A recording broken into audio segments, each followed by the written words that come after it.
Hello everyone, welcome to enlighten brains. Guys, आज की इस वीडियो में हम डिटेल में डिस्कस करेंगे कि आपको कैसे इग्नो की असाइनमेंट बनानी चाहिए सो दैट आप अच्छे मार्क्स स्कोर कर पाएं। ये वीडियो बेसिकली उन स्टूडेंट्स को डेडिकेटेड है जिन्होंने अभी न्यू एडमिशन ली है और उन्हें ज़्यादा इन्फॉर्मेशन नहीं है कि इग्नो की असाइनमेंट्स को कैसे सबमिट करते हैं, कौन सी बातों का ख्याल रखना पड़ता है और कैसे आपने एक प्रॉपर असाइनमेंट को बनाना है। इवन क्वेश्चन पेपर भी कहाँ से डाउनलोड करने हैं, वो सारी इन्फॉर्मेशन आज की इस वीडियो में मैं आपको देने वाली हूँ। सो बिना टाइम वेस्ट किए जल्दी से शुरुआत करते हैं। वीडियो को मैं बहुत ही टू द पॉइंट रखने वाली हूँ, बेवजह लेंथी नहीं करेंगे। सो चलिए फर्स्ट पेज से स्टार्ट करते हैं। देखिए, सबसे इम्पॉर्टेंट होता है फर्स्ट पेज। सो बेसिकली मुझे एक क्वेश्चन आया था कि मैम यूट्यूब के ऊपर बहुत सारी वीडियोस अवेलेबल हैं जिनमें वो कह रहे हैं कि फर्स्ट पेज ऐसा होना चाहिए या वैसा होना चाहिए। देखिए, अब मैं आपको डायरेक्टली बताती हूँ, ऐसा कोई बहुत ज़्यादा बर्डन लेने वाली बात है ही नहीं। आपका जो मन करे, जैसा फर्स्ट पेज आप रखना चाहते हैं आप वैसा अपनी मर्जी से रख सकते हैं। बस बात आपने इतनी माइंड में रखनी है कि उस फर्स्ट पेज के ऊपर आपकी सारी इंफॉर्मेशन होनी चाहिए। आपका इनरोलमेंट नंबर होना चाहिए, आपके स्टडी सेंटर का कोड होना चाहिए, आपका फुल एड्रेस होना चाहिए, ईमेल, मोबाइल नंबर, ये सारी चीज़ें आपके फर्स्ट पेज के ऊपर आपकी फुल डिटेल जो है वो होनी चाहिए। सो आपने करना क्या है, आपने गूगल पे जाना है और सिंपली सर्च करना है इग्नो असाइनमेंट फर्स्ट पेज। आपको बहुत सारे पेजेस दिखाई दे जाएंगे, इग्नो के लोगो वाले भी मिल जाएंगे, विदाउट लोगो वाले भी मिल जाएंगे। आपको जो ठीक लगता है, जैसे ठीक लगता है, उसमें से एक को डाउनलोड कीजिए और प्रिंट करवा लीजिए। इग्नो की तरफ से ऐसी कोई कंपल्शन नहीं है कि आपको लोगो वाला ही पेज चाहिए फर्स्ट, या फिर उसमें आपका कुछ डेकोरेशन वाला पेज चाहिए। बस बात इतनी सी है कि आपकी फुल इंफॉर्मेशन होनी चाहिए। अगर आप डाउनलोड नहीं भी कर सकते हैं, अगर आप प्रिंट नहीं करवा सकते हैं, तो सिंपली खुद ही बना लीजिए। ऐसी भी कोई बहुत बड़ी बात नहीं है। बस क्लियरली आपकी फुल इंफॉर्मेशन, आपके name, enrolment number, study centre, सब कुछ जो चीजें हैं वो मेंशन होनी चाहिए आपके फर्स्ट पेज के ऊपर। अब सेकंड बात करते हैं कि आपको क्वेश्चन पेपर कहाँ से डाउनलोड करना है।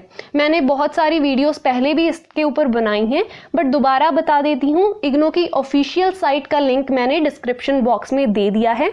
उस लिंक के ऊपर आपने सिंपली क्लिक करना है और आपको सारी असाइनमेंट्स जो हैं वो मिल जाएंगी।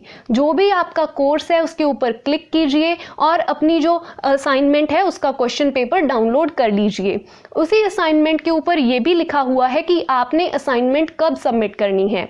अगर तो आप सेमेस्टर वाले स्टूडेंट हैं, आपका जो प्रोग्राम है वो सेमेस्टर बेस्ड है, तो आपने 15 मई जो कि अभी आने वाली है तब अपनी असाइनमेंट को सबमिट करना है। अगर आपका ईयरली प्रोग्राम है और आपने जनवरी 2022 में एडमिशन ली है तो आपने 30 सितंबर तक अपनी जो असाइनमेंट है सबमिट करनी है। सो ये बातों को आपने ध्यान में रखना है। उसके बाद मैं आपको कुछ क्लियर इंस्ट्रक्शंस देने वाली हूँ जो आपने माइंड में रखनी है। सबसे पहली बात, आपकी जो असाइनमेंट है वो हैंड रिटन होनी चाहिए, आपने खुद से लिखना है। जो असाइनमेंट लिखनी है वो आपने A4 शीट के ऊपर लिखनी है। आपने किसी भी अपनी मार्केट में जाइए, वहां पर बोलिए कि हमें A4 शीट चाहिए, उसके ऊपर आपने अपनी जो असाइनमेंट है वो लिख देनी है।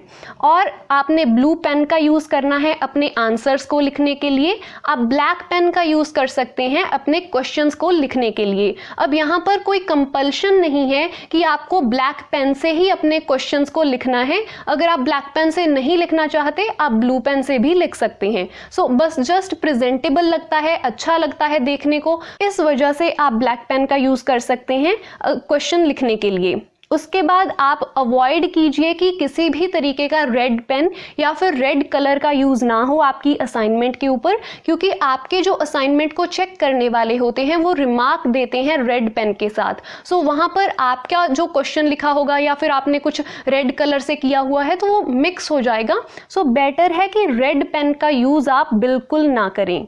उसके बाद अगर आप कोई डायग्राम बनाना चाहते हैं तो आप पेंसिल का यूज़ कर सकते हैं, और अगर आपकी डायग्राम जो है वो लेंथी है, बड़ी है, तो आप एक एक्स्ट्रा पेज ऐड कर सकते हैं, बिल्कुल वाइट प्लेन पेज ऐड कर सकते हैं और उस पर अपनी खूबसूरत सी जो डायग्राम है उसको बना सकते हैं।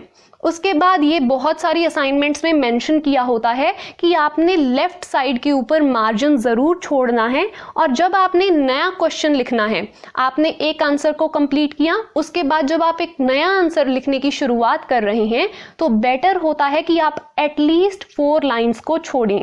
उसके बाद आपने वर्ड लिमिट का ध्यान रखना है। कई क्वेश्चन पेपर के ऊपर प्रॉपर लिखा होता है कि इतने वर्ड्स में ही आपने आंसर लिखना है, कुछ क्वेश्चन पेपर्स के ऊपर नहीं लिखा हुआ है।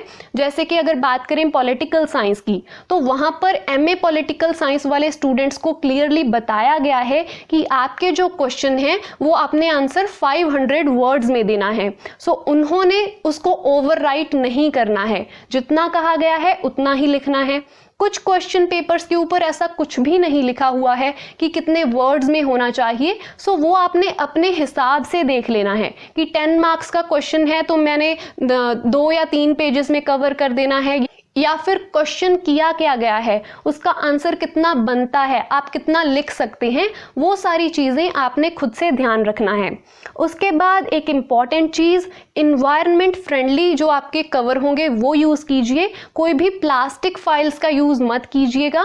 और अगर आप असाइनमेंट्स को ऑनलाइन सबमिट कर रहे हैं तो आपने अपने जो पेजेस हैं उनको क्लियरली स्कैन करना है। वो लाइट डिम नहीं होनी चाहिए जिसमें आप पेजेस को स्कैन कर रहे हैं, या फिर बहुत ज़्यादा तेज़ रोशनी भी नहीं होनी चाहिए।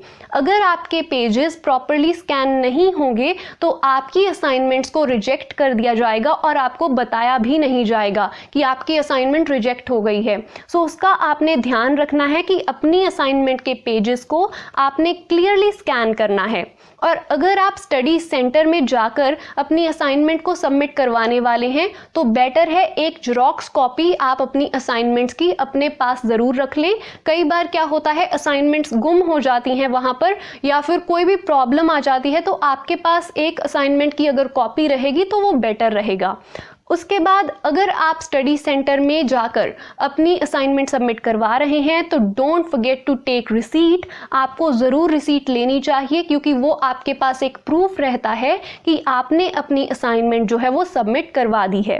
सो ये कुछ इंपॉर्टेंट इंस्ट्रक्शंस हैं जिनका ख्याल आपने रखना है, ध्यान आपने रखना है। एक एक्स्ट्रा टिप आप सबके लिए ये है कि अगर आपने अभी तक अपनी असाइनमेंट्स को बनाना स्टार्ट नहीं किया है तो एक बार आप अपनी असाइनमेंट को यूट्यूब के ऊपर ज़रूर सर्च कर लीजिए, क्योंकि बहुत सारे लोगों ने सॉल्व्ड असाइनमेंट्स जो हैं वो एज इट इज़ पोस्ट की हुई हैं यूट्यूब के ऊपर। कुछ लोग तो बेच रहे हैं, उनको आप अवॉइड कीजिए। जिन लोगों ने एज इट इज़ आंसर्स लिखे हुए हैं आप एक बार उनको रीड कर लीजिए। उससे क्या होगा, आपको आइडिया आ जाएगा, आपको पता लग जाएगा कि मैंने वर्ड लिमिट कितनी रखनी है। बहुत सारी असाइनमेंट्स मैंने खुद देखी हैं, जर्नलिज्म की असाइनमेंट्स अवेलेबल हैं, पॉलिटिकल साइंस की असाइनमेंट लोगों ने डाल के रखी है यूट्यूब के ऊपर।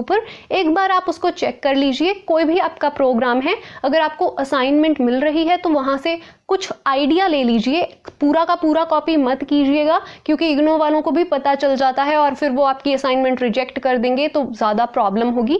बेटर है एक आइडिया लेने के लिए आप दूसरों की असाइनमेंट ज़रूर देख लीजिएगा। सो ये थी आज की वीडियो। आई होप इससे आपकी हेल्प हुई होगी। अगर आपको फिर भी कोई डाउट है तो आप कमेंट बॉक्स में लिख सकते हैं। Thank you so much for watching.